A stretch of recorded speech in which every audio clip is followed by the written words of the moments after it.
Now what I'm going to do to start this is I want to start the sky. So I'm with my this is a number 12 flat bristle brush. I'm going to come up and just put a thin layer of white across the top.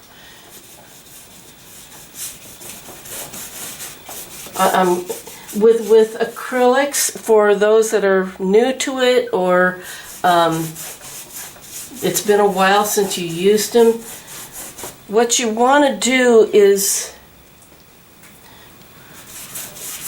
work from what's furthest back.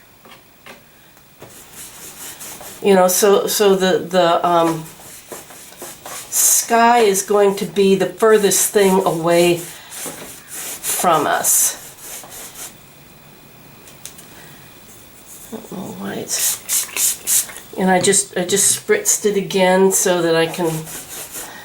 The water just makes it go on a little bit easier. And you can kind of see that I'm really not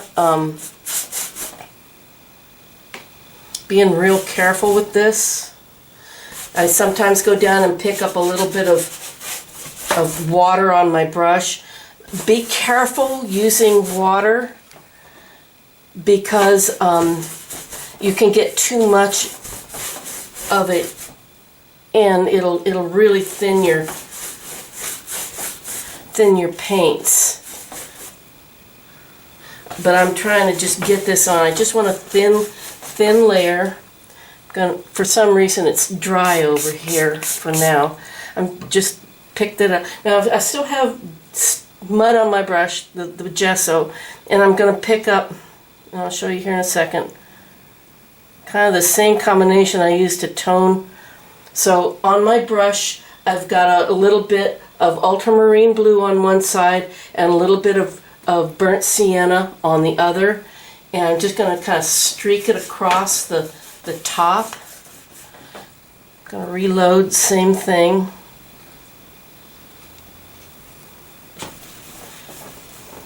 And having that gesso on there kind of gives me something to blend into.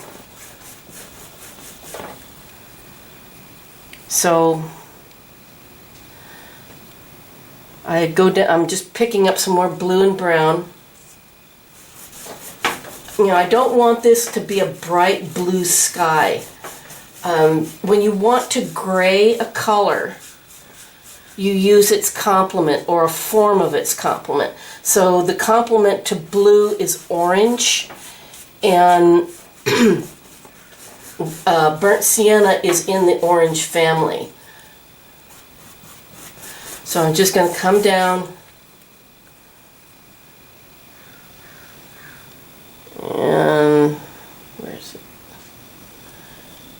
And I'll start at the top. When I pick up more paint, start at the top, just kind of blend it.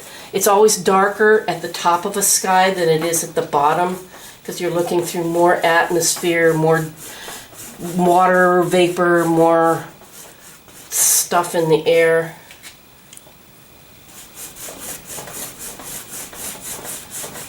So I'm just going to come down. Now I'm going to switch a little bit.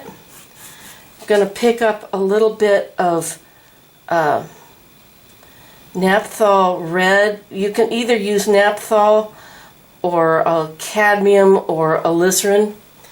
And I'm just going to come here at the bottom and just blend that with a little bit of the gesso. I don't know why it's so dry. I'm going to lightly spritz this. When you, if you add water while you're painting, you need to make sure that you work that water into your paint. Otherwise it will leave some little weird spots. Pick up a little bit of yellow and go across the bottom. Now this isn't in the photograph. I am using my artistic license. Okay. Okay, so I've got, this is my ruler here, and I just want to measure up and see. It is chalk.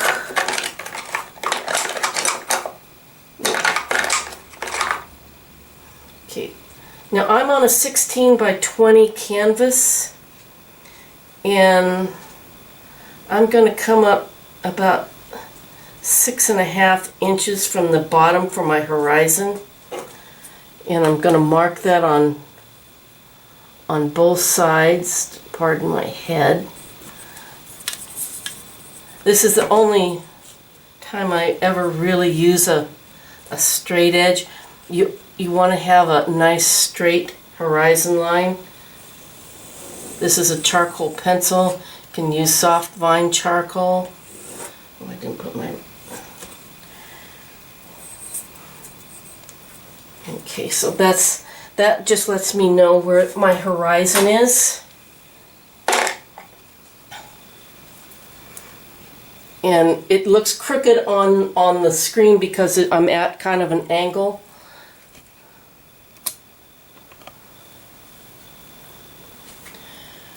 All right, now if you need to, there's another charcoal pencil. I've got right above me. I've got my photograph, and I'm going to just lightly sketch in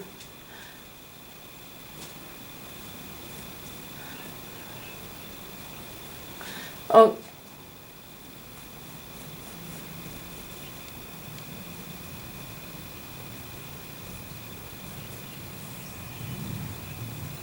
so while this is still wet, I'm going to put in this little mountain or cliff side here. I'm going to take my burnt sienna.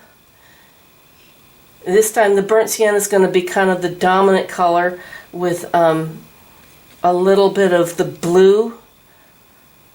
I use a lot of the blue and burnt sienna combination because it makes a really nice, easy to work with gray. And I want it just a little bit darker than the sky around it. So I'm adding a little more blue, a little more burnt sienna, a little gesso. Let's try that. Okay, that's good. And I'm just pulling it down. When you're doing things that are in the distance, you need them to be softer and grayer in tone and color.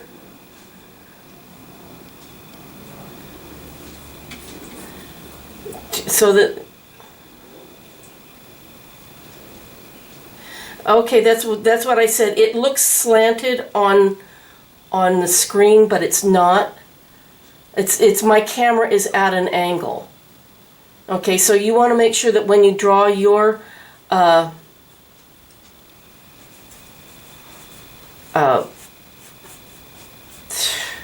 horizon in, that you, like I've got my ruler right here. You know, I can easily find it, pick it up, and put it on there. So I'm on a 16 by 20, and I measured from the bottom about 6.5. Now let's see from the ground, 6.5. Okay, somebody caught me, and that's right. I need to be down just a little bit. Oops. I forgot I've got something in there. Let's try that again. And that's another thing about acrylics. You can always make adjustments. So I want it 6.5. All right, that's okay. And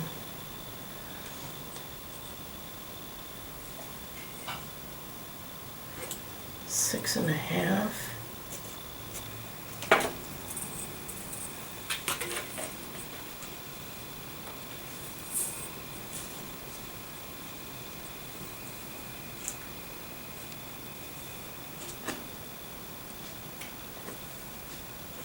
Now, nothing is set in stone with this. You can make adjustments, especially when you're starting something. You can come in, make adjustments.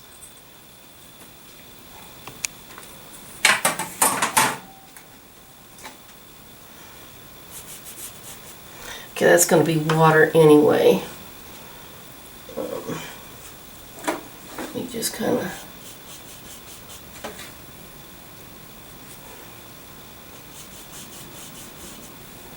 pick up a little. I'm just touching this up, and that's okay because I'm going to put clouds on this. There, that looks a little bit better. I'm going to put clouds on this. I'm going to have the water line so that chalk mark will go away.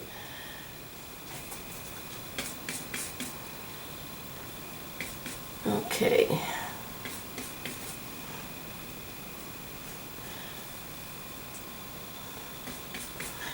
Now this is underpainting. For those of you that are new and haven't done this for a while, this is just underpainting. And you know, I'm taking this back further than I need to because I can just paint right over it. But I will come back and highlight some of that. This is just going to be water so I can wipe my brush off on it. So, okay, now I'm going to do a similar thing down here at the bottom for the water that I did at the top, but I'm not going to use too much gesso. I will come in and coat the bottom. I could spray that a little bit. Now the thing about, you know, like I said before, and I want to emphasize this because a lot of people forget that you can,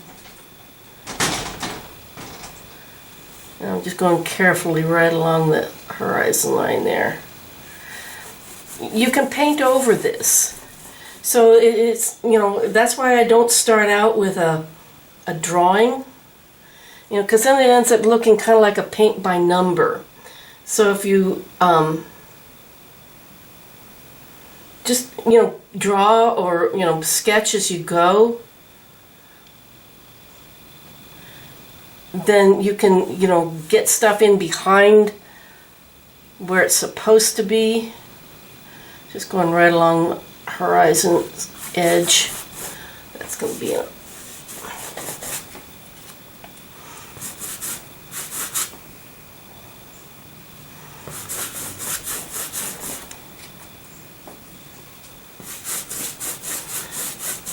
But acrylics is probably the most forgiving of all the mediums. You know, you've got oil, which is, you know, you can scrape things off and eventually paint over and stuff. And then you've got watercolor, which is not happy with anything. And pastels, you can kind of brush things off and adjust them. But with acrylics, you just paint over it. You know, you don't have to worry about anything here. So I'm going to start out, I'm going to take a little bit of alizarin crimson right at the horizon.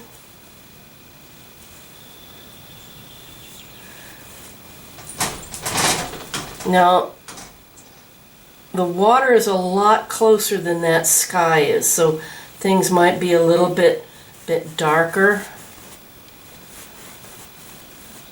I'm just putting that in so that I have a little bit of a transition color there. Pick up my ultramarine blue. And just kind of, I'm blending right into it. This is called wet into wet, where you blend wet paint into other wet paint. And I just added a little touch of water. Okay, this is still my number 12 flat bristle brush. I tend to use the biggest brush I can, and until you know, it just gets to be in an area where I need to go to a smaller one. This, if you use a bigger brush, it tends to keep you from getting too fussy.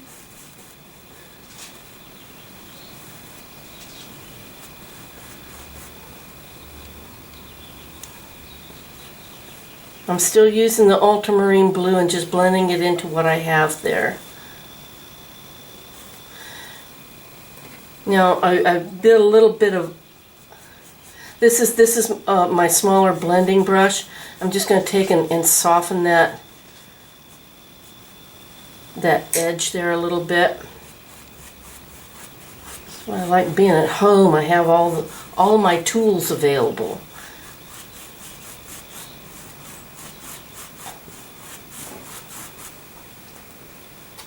Now, water is not just blue. It has other colors in it. So now I'm going to pick up my ultramarine blue and I'm going to add just a touch of Hooker's green into it. And as I come down,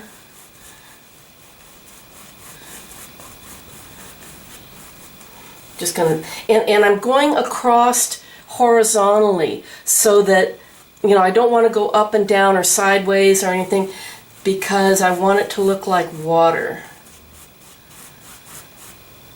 Now I talk about pressure with the brush.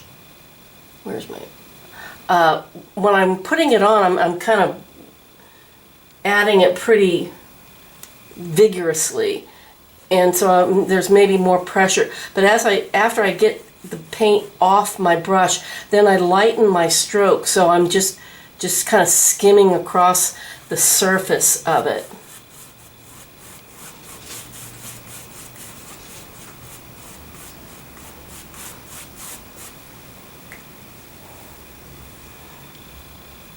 Now, underpainting is usually a little bit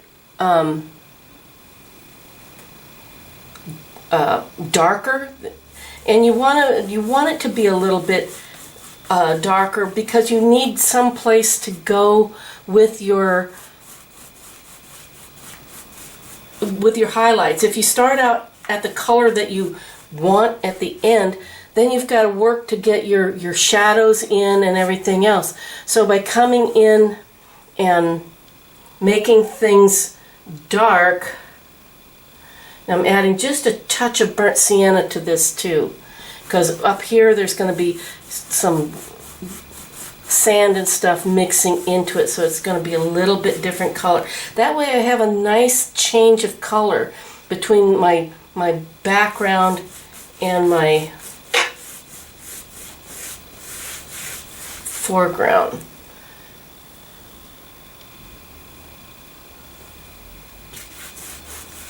Oops. A little more blue and burnt sienna. Now this, underpainting is kind of like the foundation of your painting. So it's really an important part of it. I kind of go on to a Facebook page. It has a lot of beginners on there, and I try not to not to overreach my bounds there because it is supposed to be beginners, but a lot of them forget this stage, and there it shows. Everything is kind of flat. You need to have all of the different values in your painting.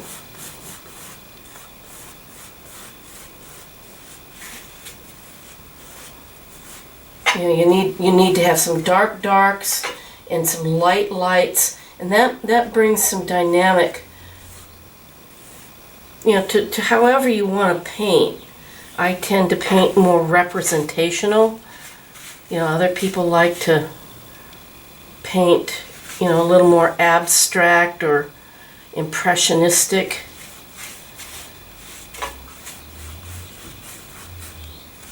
but you know, having that, it's the value that will add some dynamics to your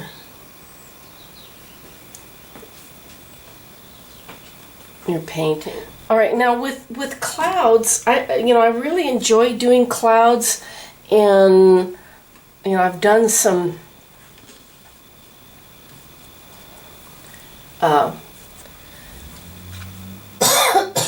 excuse me. I've done some, you know, just cloud pictures. You know, I've taken from around here and had some amazing clouds. But they seem to kind of be a, here's my problem for some people.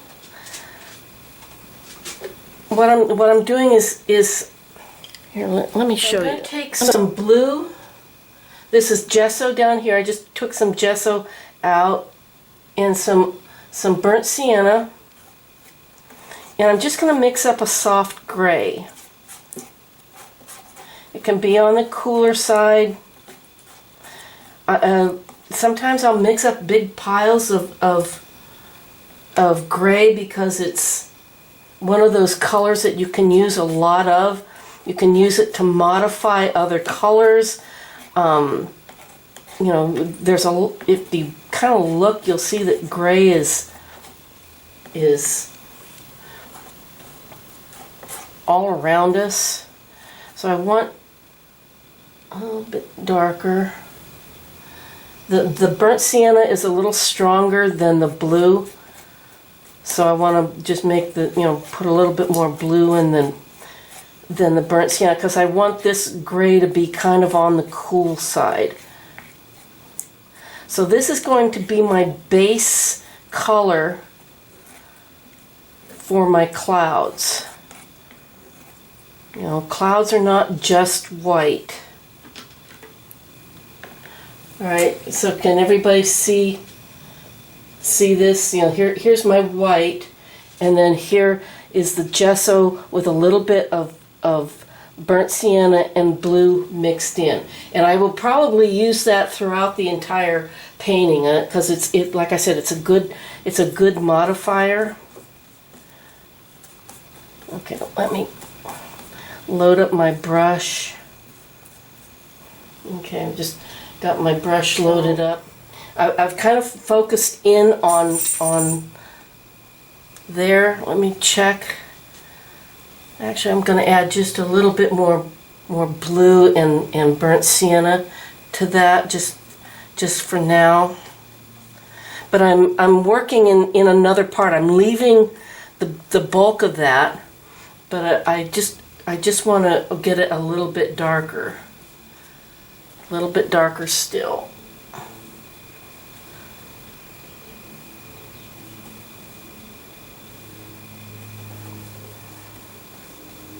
I'm looking up at my reference photo. Okay, there we go. Okay, and I'm making circles, and I'm using the side of my brush here. Now, it doesn't have to be exactly like the photograph. I'm just using that as kind of a suggestion or a guide.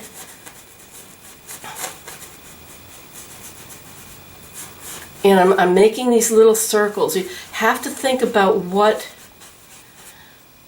clouds are. They're moisture, they're water vapor, that kind of boiling up through the atmosphere.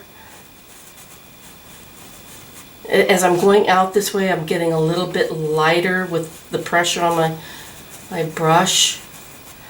And I'm going to pick up some of that lighter gray, and I'm just going to work this in. This is wet into wet. And I rolled it over, so now I'm kind of on the flat side.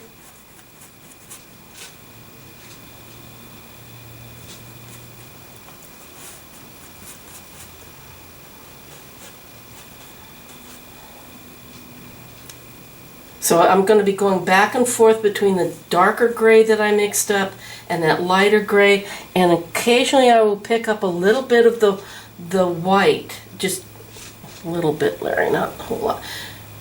I just to kind of like make the cloud tops a little bit brighter, but I'm still using, I'm kind of rolling the brush around in my hand and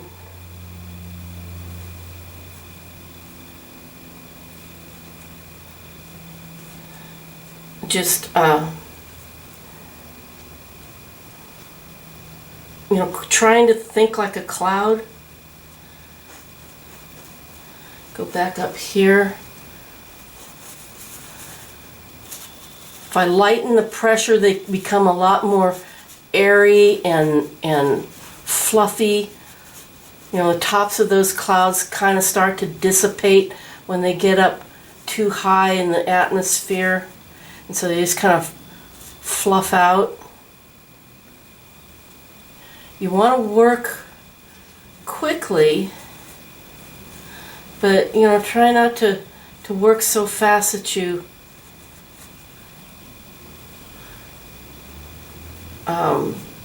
forget what you're doing. You know, you have to think like a cloud. Think about the boiling and the bubbling of this.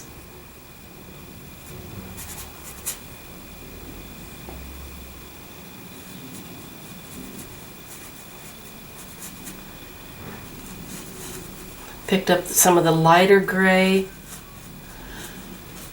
Now, I always find it interesting how sunlight plays on these clouds.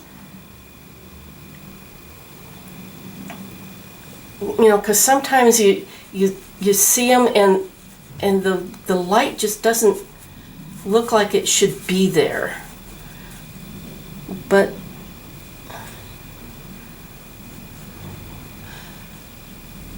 you know, the sun is getting there somehow. Like back here, I don't know why, but it's a little bit lighter back in here. And I'm not cleaning my brush.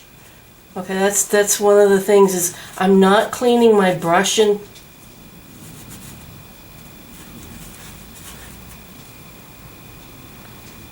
I'm just picking up and using what's on my brush.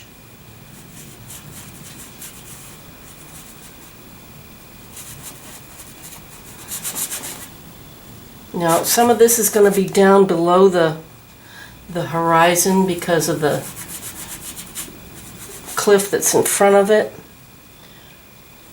But I want to make sure that I bring these clouds down far enough that they go behind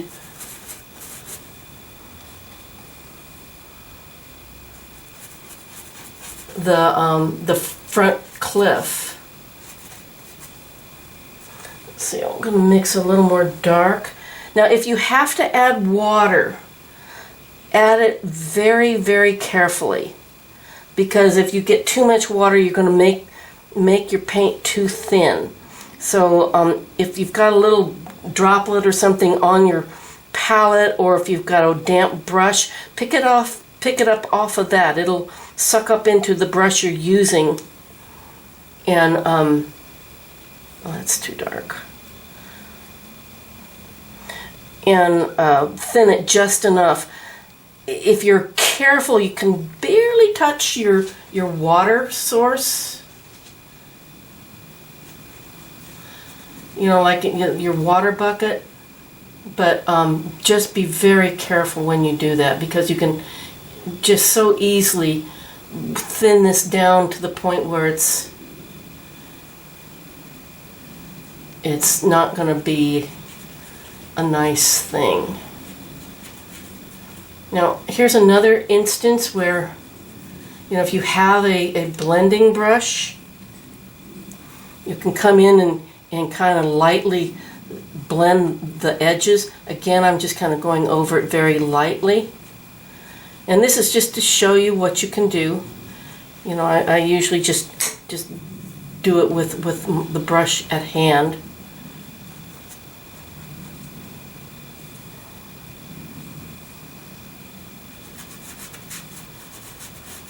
Up in here, there's some kind of light clouds that are going.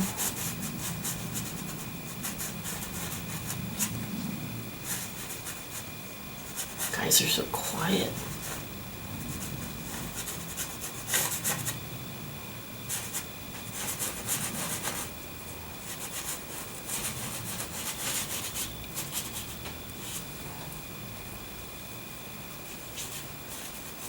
And the clouds will go off the page, so don't worry about that. You can bring them down to the, I gotta look, make sure I'm still on the, down to the horizon, because they will go. Just make them smaller and lighter, softer gray, not so much detail, because the things in the distance, they lose their detail.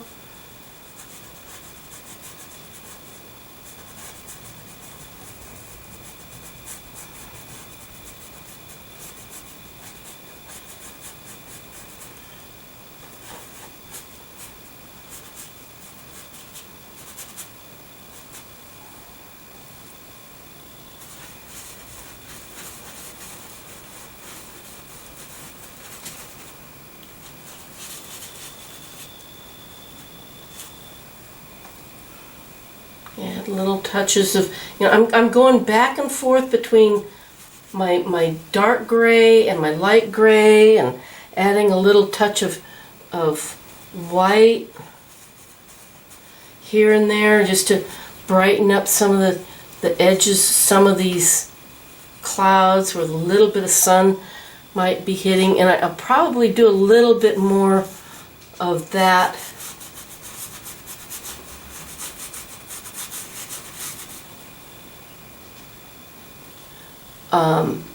When it's dry. Acrylics always dry just a little bit darker.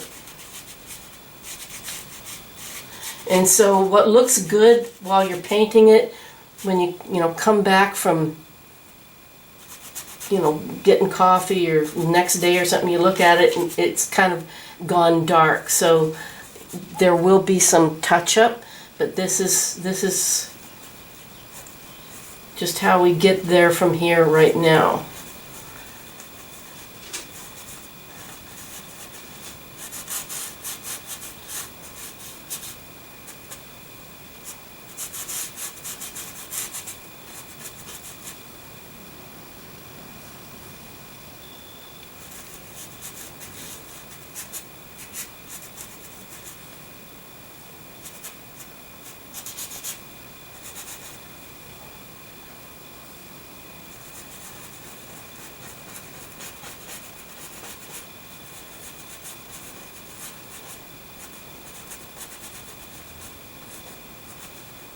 Oops.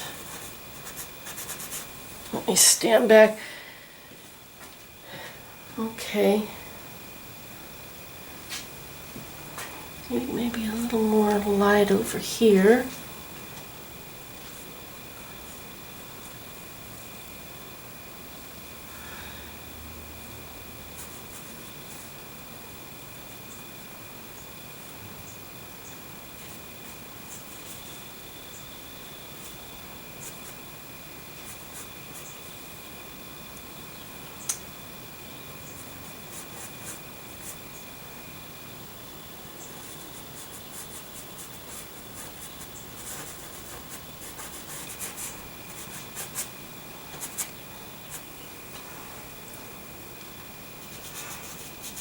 Sometimes, like if you've sprayed your in your initial background, you may have sprayed it with a little bit of water, and you'll see little bubbles. Put a cloud on top of it. It hides a bunch of errors.